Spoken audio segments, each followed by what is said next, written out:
ரொம்ப தெளிவாக இருந்த செந்தில்வேல் சார் இப்போ ரொம்ப கன்ஃபியூஸ் ஆயிட்டாரு. நம்ம ஒன்று நினச்சா இப்போ வேற மாதிரியில் நடக்குது. இரவோட இரவாக அண்ணன் சீமான் அவர்களை கைது பண்ணிடுவாங்கன்னு பார்த்தா அவர் பாட்டுக்கு ஹோட்டலில் டிஃபன் சாப்பிட்டு வந்த மாதிரி ஜாலியாக வெளியே நின்று பேட்டி கொடுக்குறாரு.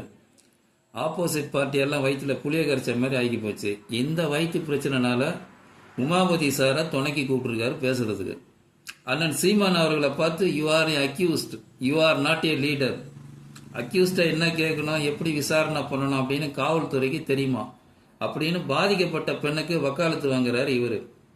இதே இவரே தான் பிரபல யூடியூப் சேனலுக்கு ஆண்கள் தற்கொலைக்கான காரணம் பற்றி பேசும்போது, முன்னெல்லாம் பெண்கள் ஆண்களுக்கு எதிராக வரதட்சணை கொடுமை ஆயுதமாக எடுப்பாங்க, இப்போ பாலியல் கொடுமை ஆயுதமாக எடுக்கிறாங்க அப்படின்னு நீங்கள் தான் சொன்னீங்க. இப்போ அப்படியே மாற்றி பேசுகிறீங்க. அது வேற வாய், இது இப்போதான் விசாரணை போயிட்டு இருக்கு. 3 மாசத்துக்கு அப்புறம் நீதிமன்றம் சொல்லணும் யார் மேல தப்பு இருக்குன்னு. அதுக்குள்ள நீங்களா எதுக்கு இட்டு கட்டி பேசுறீங்க? சீமானே அக்யூஸ்டுன்னா அப்ப அக்யூஸ்டெல்லாம் என்ன சொல்றது? எல்லா மனிதனுக்கும் ஒரு குணம் இருக்கும். நம்மளோட எதிரி இப்படி நாசமா போகணும், அப்படி போகணும், இப்படி போகணும் அப்படின்னு மனசுல ஒரு கற்பனை பண்ணி பேசுவாங்க. அதே மாதிரி கற்பனையான பேச்சு வன்மம் இவர் பேச்சுல தெரியுது. அதாவது ஒரு மனிதனுக்கு இன்னொரு மனிதன் கெடுதல் பண்ணிட்டான், இல்லை நம்பிக்கை துரோகம் பண்ணிட்டான், இல்லை வாங்கின பணத்தை திரும்பி கொடுக்கல அப்படின்னும் போது அந்த மனுஷன் அவனை பற்றி நாசமாக போகணும் அப்படின்னு நினைக்கலாம். ஆனால் சீமான் அண்ணா உங்களுக்கு என்ன பண்ணார்? நீங்கள் திங்கிற சோத்தில் மண்ணள்ளியா போட்டார். இப்போ கூட இந்த வீடியோவில் கூட அவரை பற்றி நீங்கள் பேசி நீங்கள் தான் வீடியோவில் காசு பார்க்குறீங்க. இப்போ கூட உங்களுக்கு எதிரியாக இருந்து கூட உங்களுக்கு நல்லதான் அவர் செய்கிறாரு. இந்த உமாபதி சார் என்ன கேட்குறாருன்னா, அந்த எக்ஸர்வீஸ் மேன் தன்னோட பாதுகாப்புக்குன்னு துப்பாக்கி வாங்கிட்டு எப்படி சீமான் அண்ணனுக்காக யூஸ் பண்ணலாம் அப்படின்னு ரொம்ப ஆதங்கப்பட்டுக்கிறாரு. நான் என்ன கேட்குறேன்னா, அதை நீங்கள் யார் கேட்குறதுக்கு? அது லைசன்ஸ் யார் கொடுத்தாங்களோ அந்த ஆஃபீஸர் கேட்கணும்.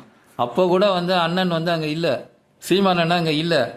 திடீர்னு 3 பேர் தாக்கும்போது எப்படி ரியாக்ட் பண்ணுவாங்க? அப்போ கூட அவர் அடிக்க கையவங்கள தன் மேலே அடி விழாமல் இருக்கிறதுக்காக தான் தடுக்கிறாரு. அதை போலீஸ்காரங்க மாற்றி சொல்லிட்டாங்க. ரெண்டாவது, பாக்கெட்டில் துப்பாக்கி இருக்குது சார், அதை நான் எடுத்து கொடுக்குறேன், கொஞ்சம் அமைதியாக இருங்கன்னு தான் சொல்கிறாரு. நீங்கள் அப்படியே இதை மாற்றி பேசுகிறீங்க.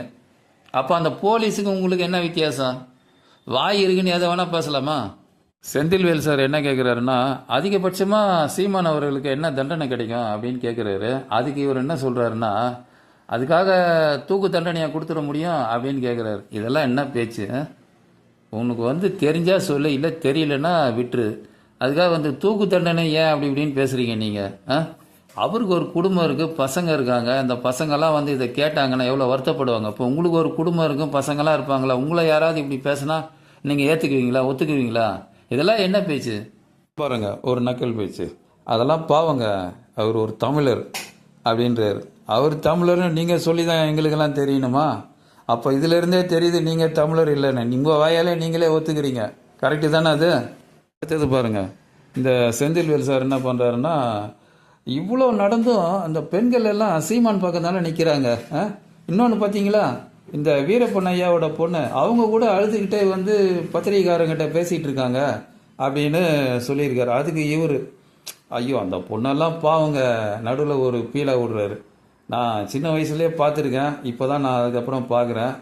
அந்த பொண்ணெல்லாம் ஒரு அப்பாவி, அவங்களாம் இவர் ஏமாற்றி கட்சியில் சேர்த்து வச்சுக்கிறாரு அப்படின்னு சொல்கிறார். இவர் போய் பார்த்தாரா? வீடு வீடாக போய் எல்லாரும் ஏமாற்றி என் கட்சியில் சேருங்க, கட்சியில் சேருங்கன்னு அப்படின்னு பார்த்தாரா? இல்லை மீதி இருக்கிற கட்சியெல்லாம் இதனால் வரைக்கும் 50 வருஷம் ஆண்ட கட்சியெல்லாம் அப்படி தான் போய் ஏமாற்றி கட்சியில் சேர்த்தாங்களா? அவங்களுக்கு விருப்பப்பட்டு போகிறாங்க. உங்களுக்கு பிடிக்காத கட்சி அப்படின்னா உடனே ஏமாற்றி தலைவரே கட்சியில் சேர்த்து விட்டாருன்னு வாய்க்கு வந்ததெல்லாம் அடிச்சு விடலாமா? உமாபதி சார் எப்படின்னா, இவரோட வீடியோவெல்லாம் நான் ரொம்ப பார்ப்பேன். வாய்க்கு அதை அடிச்சு விடுவார், குட்டா போக்கில் பேசுவார். தனக்கு ஒருத்தரை பிடிக்கல அப்படின்னா கற்பனையாக யூகம் பண்ணதெல்லாம் அப்படியே பேசுவார். இப்போ அவர் எப்படி பேசுவார்ன்றதை நான் உங்களுக்கு பேசி காமிக்கிறேன். இப்போ செந்தில்வேல் சார் நல்லா கிளியராக சேவிங் பண்ணிட்டு உட்காந்துருக்காரு, நீட்டாக மேக்கப்லாம் போட்டு.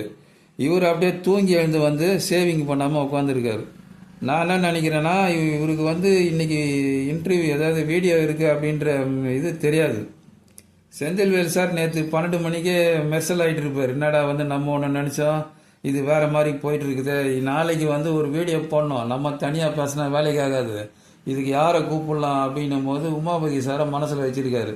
காலையில் எழுந்திரிச்சு இவர் ரெடியானவொன்னே உமாபதி சாரை ஃபோன் பண்ணி சொல்லியிருப்பார், சார் இன்றைக்கி வந்து ஒரு வீடியோ போடணும், நீங்கள் வந்து பேசுங்க, நம்ம ஸ்டுடியோவுக்கு வர வேண்டாம், நீங்கள் உங்கள் வீட்டில் இருந்து பேசுங்க, அதை வீடியோ எடுத்து நம்ம போட்டுக்கலாம், அப்புறம் உங்கள் அக்கௌண்ட்டில் வந்து எவ்வளோ போடணும், ஜிபேயில் வந்து எவ்வளோ போடணும்னு சொல்லுங்கள் அப்படின்னா இவர் ஒரு அமௌண்ட்டு சொல்லியிருப்பார்.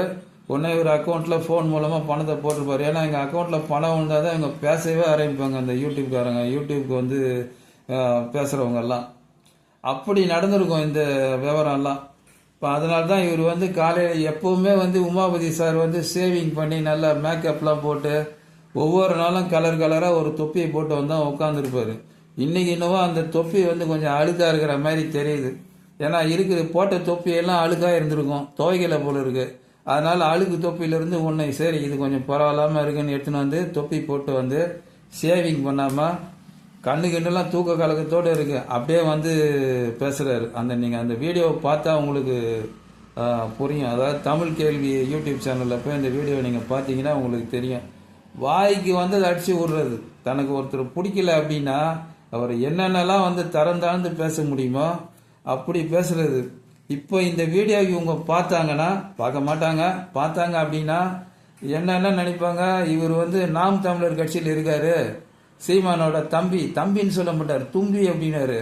உமாபதி சார் என்ன நாம் தமிழர் கட்சின்னு தான் நினச்சிருக்கிறீங்க, நான் பக்கா திமுக, எங்கள் குடும்பமே வந்து இத்தனை வருஷமாக வந்து திமுக தான் ஓட்டு போட்டோம், இனிமே போடுவோமா என்னன்றது வந்து நாங்கள் இப்பயே சொல்ல முடியாது.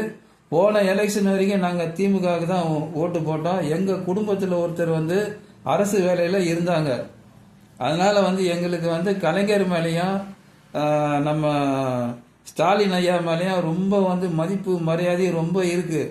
ஏன்னா அதனால் வந்து நீங்கள் வந்து வாய்க்கு வந்ததில் வந்து இன்னொரு மனிதரை பற்றி தப்பாக பேசுகிறது வந்து நான் ஒரு திமுக காரனா என்னால் ஒத்துக்க முடியாது. இப்போ பேசுகிறதே திமுக காரனா நான் பேசுகிறேன். தயவு செய்து அப்படி பேசாதீங்க. பேசுங்க, ஏதோ ஒரு லிமிட்டில் பேசுங்க, லிமிட்டை மீறி பேசாதீங்கன்னா நானும் திமுக காரன் தான்.